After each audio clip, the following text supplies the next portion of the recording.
So thank you, Cindy, and glad to be able to participate here in wrapping things up. So Chris Zanobini, I'm the Executive Director of the Olive Oil Commission of California. Some of this is a presentation we use for a food group. So it's a little, gives a little overview about California olive oil. But I think everyone's familiar that a lot of the newer plantings started in the 1990s, and really the majority of these plantings have been high density. And one of the benefits of doing that is the ability to harvest and process the fruit in a very efficient manner. And one of the key benefits to the consumers is that we end up with fresher oil. And I'll talk about a little bit about how the Olive Oil Commission does this. I think we're all familiar that, the Mediterranean, really Europe, Spain, Italy, produces probably 90% or a majority of the world supply of olive oil. And here in California, we're producing maybe 5 or 6% of US consumption. So we're significant importers of olive oil, which is a threat and an opportunity at the same time. It's an opportunity for us to improve and increase our olive oil production here in California, since we're really the key area that can produce at equivalent manner to the rest of the Mediterranean producers in the world.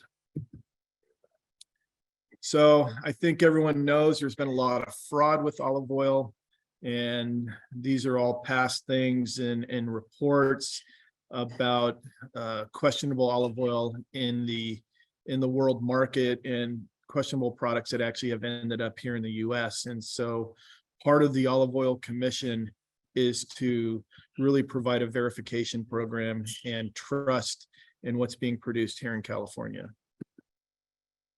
So, and in addition to verification, we're also done a lot of work in labeling regulations and making sure that what is on the label really matches what's in the bottle, and that the vernacular that is used on the label is simplified, not to confuse consumers. So the Olive Oil Commission started in 2014 by California olive oil farmers. And we currently, our membership is made up of producers who produce 5,000 gallons or more. And really the growers are the ones paying into the commission, although that does get handled via the handler or the olive oil maker. But they do that on behalf of the grower. And really our key mission is very simple. Number one, I could tell you what we don't do, and the Olive Oil Commission does not do any marketing, any promotion or PR work. Essentially, what we are doing is making sure that California olive oil is accurately labeled. Consumers have confidence in the quality of olive oil produced in California, and that all California olive oil is trusted and valued. So how do we do that?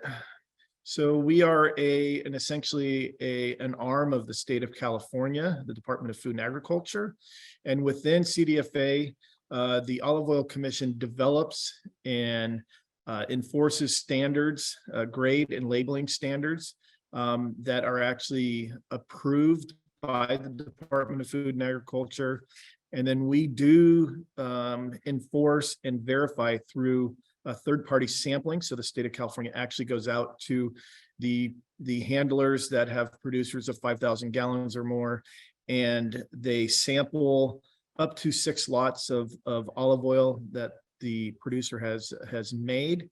And we verify that by having that olive oil tested. All of it's tested on a chemistry, and then some is tested on a purity basis. And then we also are doing sensory testing as well. And what is key about the program is that the handlers must also do their own testing and supply their test results to the commission.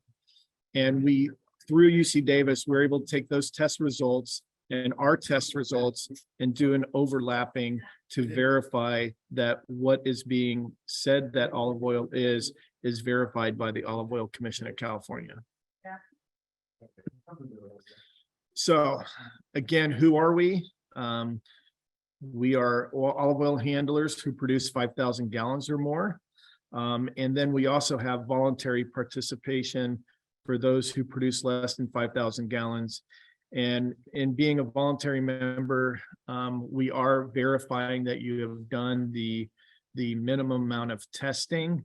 And then we are randomly testing voluntary members olive oil. So we will go and have CDFA pull samples of our voluntary members, and then we send those out for chemistry and purity testing along with sensory, which is a huge value to those voluntary members, because typically they wouldn't have those types of tests done.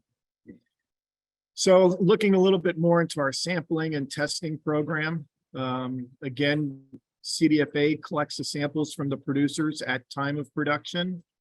We send the samples to an independent laboratory for chemistry, and then a different panel for sensory analysis. Currently, we're using Eurofins out of New Orleans for our chemistry testing, and Applied Sensory has been doing our sensory analysis.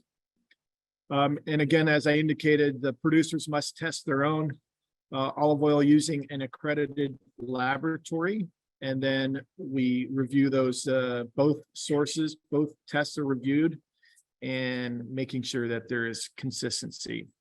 And just this last week, UC Davis reported on our 21 testing program, and we're at about a 95% verification of what is listed on the bottle is actually the grade matches that.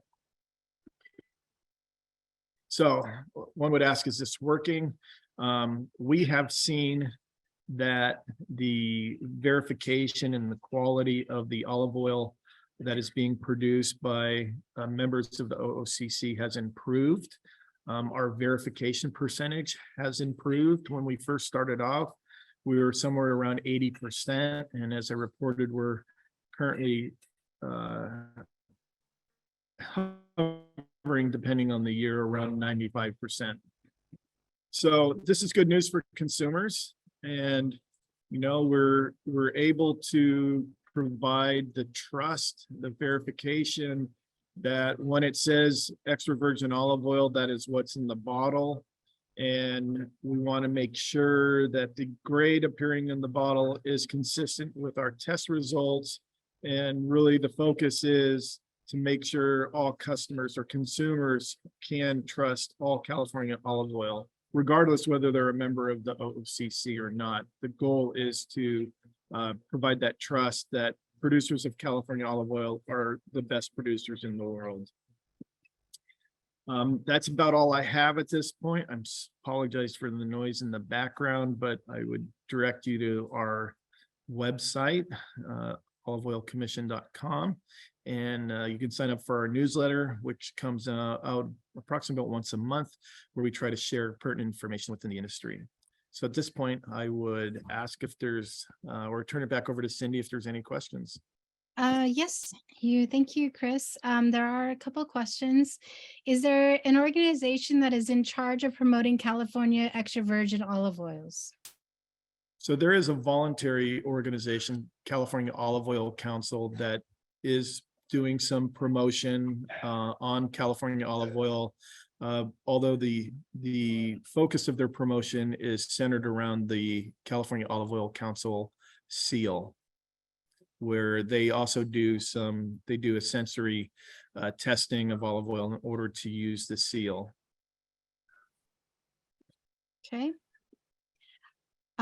Accredited laboratory recommendations is a question. So we don't supply a list of laboratories that we work with, but we do require that they're at a minimum AOCS accredited, and that is the key parameter there. Okay, that looks like all the questions for now. Thank you for joining us, Chris. And okay, we are at the end of our program for today. A couple of things to cover. I am posting the quiz in the chat box right now. So if you open up your chat box, the link to the quiz will be there. This evening, I will be emailing that link to everyone. So if you don't catch it now, I'll be sending it to you later this evening when I have access to all of the email addresses again. And so that's only if you are looking for continuing education units with DPR. The CCA units, you do not need to take the quiz. If you don't have a license or certificate that you're looking for continuing education units, you don't have to take the quiz. It's only for those looking for hours for their license or certificate. Also tonight, I'll be sending out a survey. Please consider answering the 8-question survey. It'll be very quick, but it really does help us develop programs for the olive industry in California in the future. So it is important to have your feedback to know what we're doing right, what we could be doing better, and what you guys need. It really helps us in designing programs. And so with that said, I'd like to thank all our presenters today. Much appreciated. All the research that was presented today. Much appreciated of all the involvement. And thank you for all of our attendees. It was great to have you here today for our first California statewide olive seminar. And with that, have a good rest of your day.